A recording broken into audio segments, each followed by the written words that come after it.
Herkese merhaba, Öz Mutfağa hoş geldiniz. Bugün sizlere zeytinli ekmek tarifiyle geldim arkadaşlar. Çok fazla yoğurmaya gerek olmadan hemen pratik bir şekilde hazırladım. Zeytin yemeyenlerin bile bu ekmeği çok seveceğine eminim. Şimdi hemen tarife geçiyorum, sizi bekletmeden iyi seyirler diliyorum. Öncelikle hamuru yoğurmaya başlamadan kullanacağım kuru domatesleri sıcak suda 20 dakika bekleteceğim. Ben küçük bir kase kadar kuru domates kullandım. Siz istediğiniz gibi miktarı azaltıp ya da çoğaltabilirsiniz. Şimdi hamurumuzu yoğurabiliriz. 2 su bardağı ılık suyu yoğurma kabıma alıyorum. Bardak ölçüm 200 ml standart su bardağı. 1 paket instant maya ve 1 tatlı kaşığı dolusu şeker ilave ediyorum. Mayayı biraz karıştırıyorum.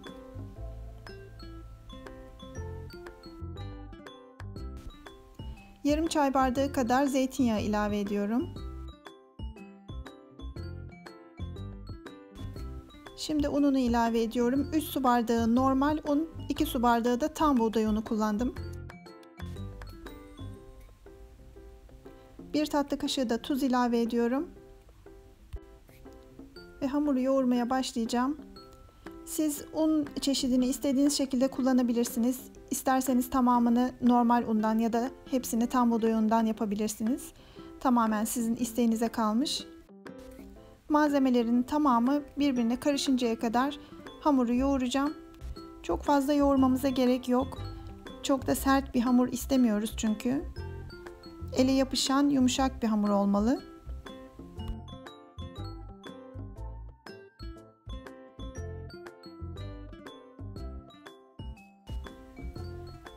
Evet, hamur istediğim kıvama geldi. Bakın elime yapışıyor. Gayet yapışkan bir kıvamda. Bu şekilde hamurumu mayalanmaya bırakacağım. Bu ekmeği yaparken alternatif olarak süt de kullanılabilir. Ben su kullandım çünkü ekmek kıvamında olsun istiyorum.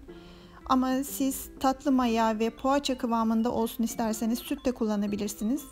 İstediğinize göre malzemeyi değiştirebilirsiniz tabii ki.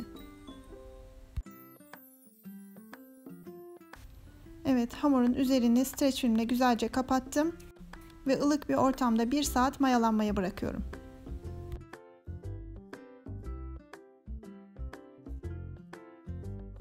Bu arada kuru domatesler de yumuşadı.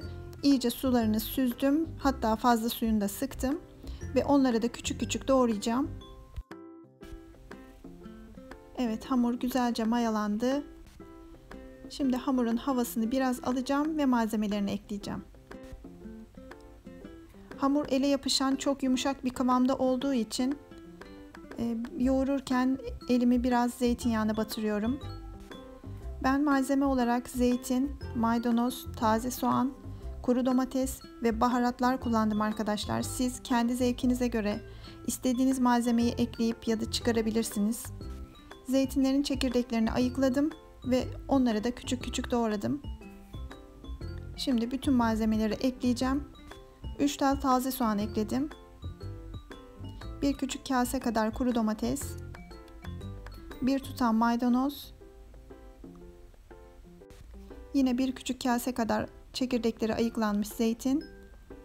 1 çay kaşığı kekik. 1 çay kaşığı fesleğen. 1 çay kaşığı pul biber ekliyorum.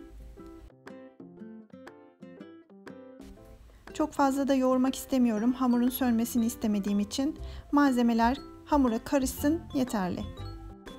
Buraya kadar videomu izleyen arkadaşlar, tarifimi beğendiyseniz lütfen beğen tuşuna basıp videomu beğenmeyi unutmayın.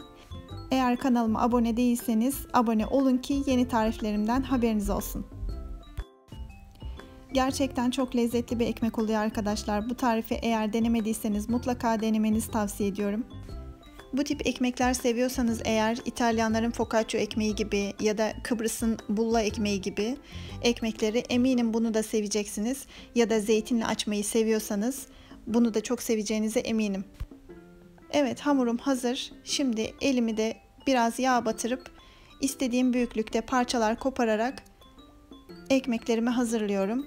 Ben bu şekilde, bu büyüklükte yuvarlak şekilde hazırladım. Siz tek tek yapmak istemezseniz bütün ekmek olarak kalıpta pişirebilirsiniz tabii ki.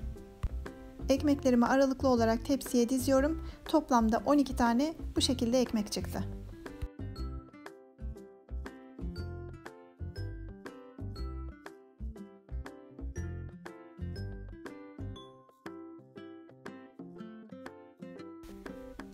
Evet, ekmeklerimi hazırladım. Kalan zeytinyağını da üzerine gezdiriyorum.